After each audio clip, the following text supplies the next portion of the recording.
Greetings and welcome to Old Drunk and Discography, where old friends and fans come together to BS, argue, occasionally agree, and discuss musical artists. Today's video is a weird one. I'm Jason. With me is Bill Hi. and Tim. I think I have a beer in my hand. I'm not sure. He's in fantasy land right now. But so this is a weird one. We're going to talk about a record that came out 2 years ago. So it's not a new release. But let me explain the history of RJ Thompson with this group. So I was scrolling through Facebook and I saw an ad that said, free vinyl, just pay for shipping. And you see them all the time for, we'll send you a free CD, but I don't want CDs. Vinyl, though, that's pretty cool. So I was like, it's like $5. I'll do it. So I did. So then I told these guys, hey, free vinyl. And they both did it too. They didn't. We all kind of thought it was a scam. And because who gives away free vinyl? But here we are. We all have a copy of RJ Thompson's Yearbook. Yeah, and I did the upcharge to have it be signed because you know what? I'll pay $5 for vinyl Right. plus shipping. And what I received was actually pretty incredible. This is a very well made, well thought out record album. It's a gatefold. You get a full printed lyric sheet. It's colored vinyl. And of course you get, a printed sleeve. That's pretty crazy. But on top of that, it's got augmented reality. If you scan the QR code, the album matches your current weather. And different things will happen. Like, dude will get up and play acoustic guitar. The window changes. There's writing on the chalkboard. It's cool as shit. I was highly impressed that this was a free record. Yeah, I'm gonna follow up with that. I mean, say for a free. Obviously, most of the time you see free stuff. It's like, okay, where's the scam coming in here? All right, what am I actually getting, and why am I getting charged $200 a month from now? But this was like, oh, I mean, I told Jason, hey, if it's a scam, I'm gonna ask you to Venmo me $5 for this. He Yeah. went to he wouldn't do the $10 because it was my fault. I got it signed, which understand. Yep. That was your decision. But yeah, this is actually first vinyl I've gotten that was actually signed as well. So I was like, okay, me conceptualizing how do you sign vinyl? He goes, oh, you just tear off, the corner and then sign. Makes sense. Um, yeah, though, because I was the first one that played around with this augmented reality, and my comment was because it's not just him playing acoustic guitar. You can hear him on your phone playing the acoustic guitar. So it's not just a visual, there's also an audio component to it as well. Yeah. Which that's kind of nuts to think about. And you did it first, and you kept talking about that. And when I scanned it, like he was like reading a book, so there was no audio, and I'm like, what the fuck is Bill talking about? But then like a couple days later, I scanned it again so I could take some photos that I'll show you guys on the screen here. And he started playing the song "Rescue Me" or "Rescue You" "Rescue You." Like he started playing that acoustically, and I'm like, that's cool as shit. Yeah. So yeah, that was just it really cool. I mean, because the technology is there. Anyone can do this at the end of the day with their albums. But he actually did it. Yeah, right? like some indie dude in the UK has more creative prowess. Like, I mean, the augmented reality is just like the icing on the cake. Like, just as a package of a record, as a concept, he's doing it much better than albums that are selling billions of copies. It's crazy. Yeah, and this is clearly an independent release too. So they dumped a lot of money into this whole app thing, even just the development of it. And I mean, these things aren't cheap to make anymore, you know. And even in 2022, the price of manufacturing vinyl was pretty ridiculous. Yeah. So the fact that they went this one step further and made the art almost interactive, and then one step beyond, and they're just sending it out for free. So that's an interesting business model that I'm very interested in, monitoring, I guess. See how that does for 'em. Because I know there's another album being released, and we have the same augmented reality and everything again, and it's also still be a colored vinyl. Like, it's still got all these different aspects to it. Supposedly, like all of his records, I think have this augmented reality because you can like choose which album. Interesting. Okay. I'm I don't know what's curious going how he's on pulling over it in off. England, but this is the Yeah. first time I've seen this. So I don't know how he's pulling it off. Like financially, that's got to be costly. I don't know. yeah, Maybe but he I knows mean, how to do being a musician is a losing thing anyway. You gotta be willing to like spend the money Yeah, and then expect especially nothing in nowadays. return. Yeah, Yeah, and yeah, if it's getting your album in the hands of three drunken Americans, then yeah. I maybe it mean, is worth it. it's working.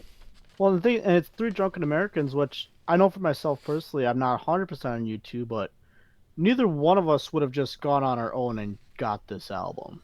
No, No, no. This is I don't even way know out where of I my would have been wheelhouse. exposed to this album. Like, because I mean, obviously we're gonna get into it musically here a little bit, but I've been really kind of struggling to like figure out a genre for this. Oh shit! And here I Um, was hoping that you could nail down a genre for me.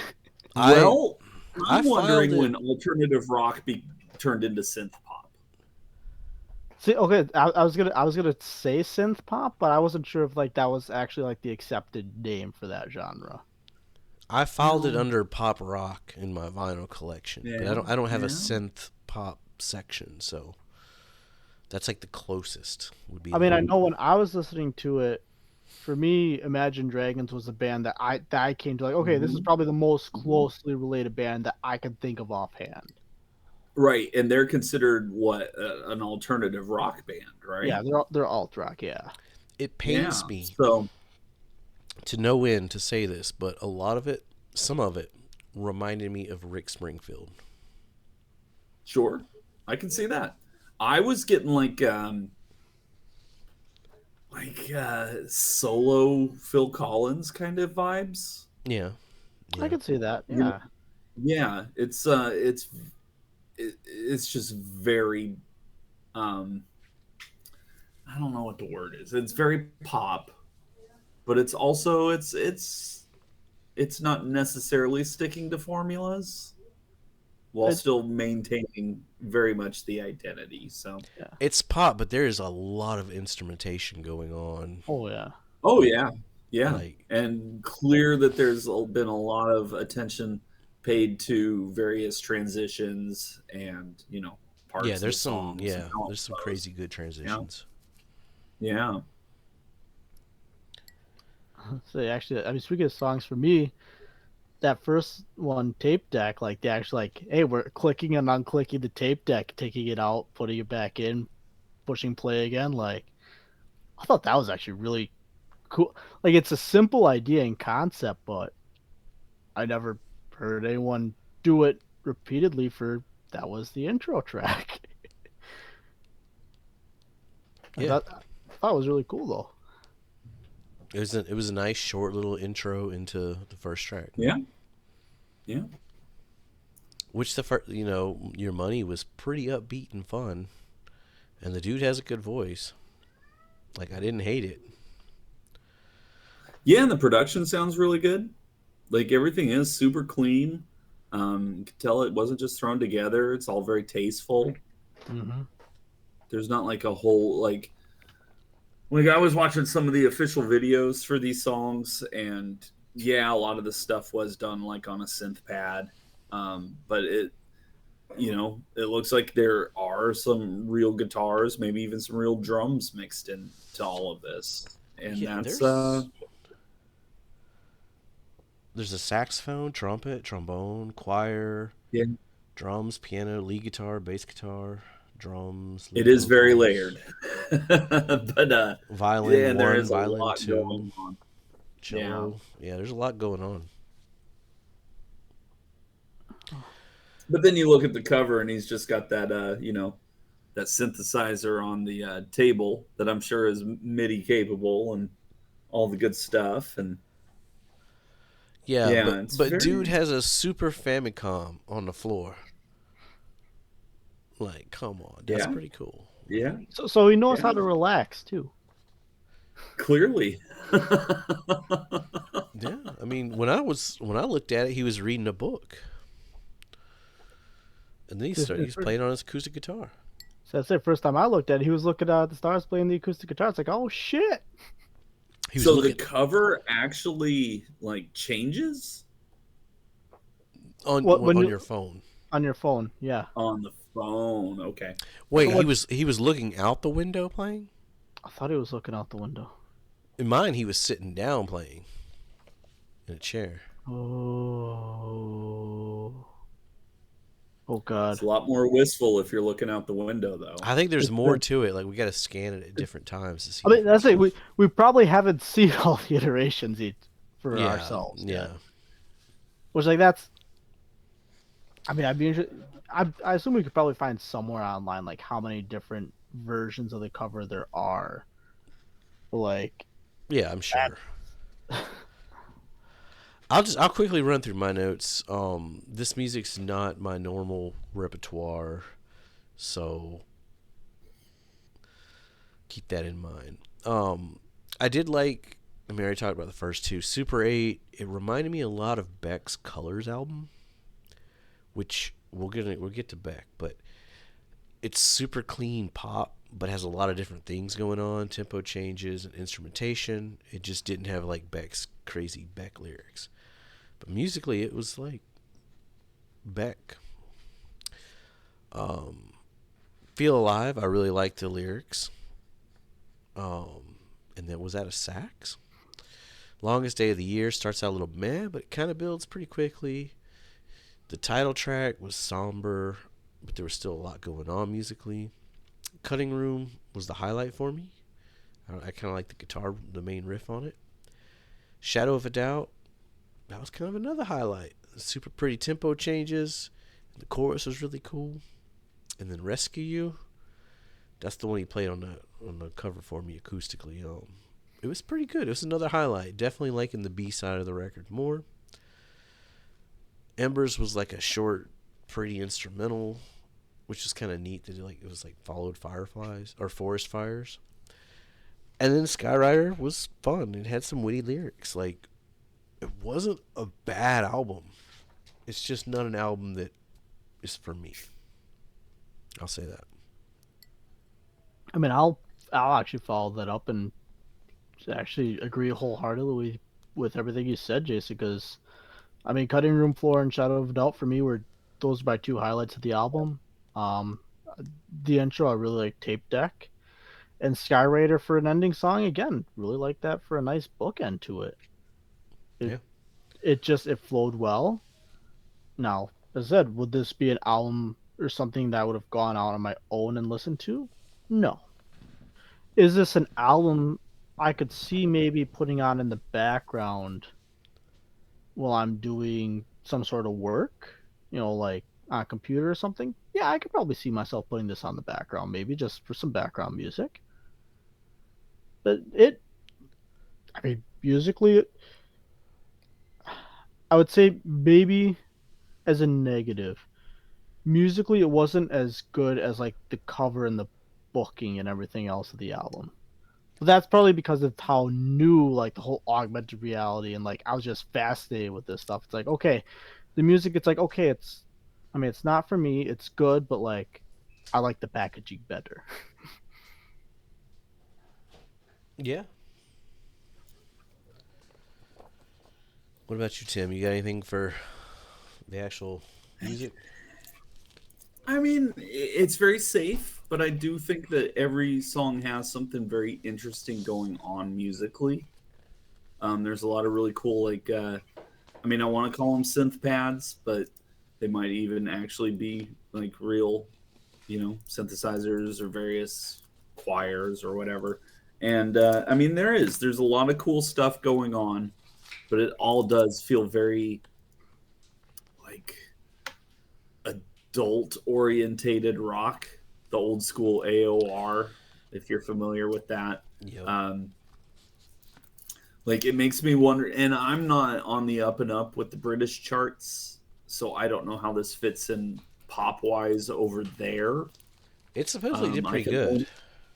Only, that's what it says. So, but I mean, I can only really compare it to the American pop culture that I'm exposed to, and it feels like it would be, somewhere between like Imagine Dragons and even like a Matchbox 20. Yeah, I can see that. Yeah, or like it definitely feels like the poppier side of the alternative rock spectrum, which is fine. I don't have a problem with that. But there was nothing that I'm gonna give this a few more spins, honestly. Like there is enough interesting stuff going on here that I feel like it deserves a few more spins. But nothing really jumped out at me upon first listen, like, oh no, that's the jam, So not sure about it yet, but it's the artwork is really interesting, the marketing is really interesting, and so certainly not a purchase that I regret. So yeah, I'd love to talk to RJ. RJ, if you watch this by chance, hit us up. We'd love to have you on the show. I'm really curious, like, the more of the artwork. Like we talk about how and I'd be really curious about how like it was actually recorded. Was this all done on a DAW, or were they actually using cassette tapes for some stuff? Because it does sound like there's some tape fidelity sprinkled throughout, and so and I mean tape deck, Super 8. It's all these very I guess they're lo-fi at this point technologies that I love. So yeah, really cool stuff. I mean, the album art kind of nails it too. Like Bill said, like if it's just in the background playing, you're chilling in your room, It kind of the music, the album art matches the music for me on this. Yeah. So. Yeah, it's pretty interesting. Did you guys get the crystal clear vinyl? Yeah. I think so. Yeah, very interesting release. Thank you guys for bringing it to my attention. Hey, Tim or Bill asked for any special vinyl deals. That's true. Can't beat this. So that's true. That many deals better than free. All right. Yeah, if you somehow watch this video, thank you. And if you like it, put a little thumbs up down there. And stick around. We should be in the middle of 1993, where Bill gives all his wrong opinions. Such a good year. Wrong opinions. I have Ramones in 1993 top albums. There is no wrong opinion. It ain't in your top 3 though. No spoilers though. No spoilers. No. Huh. I'm not gonna spoil Tim's top 3 either. But check those videos out. Album of the decade. Good times, and be safe. Make good decisions. I'm fighting up against the breeze.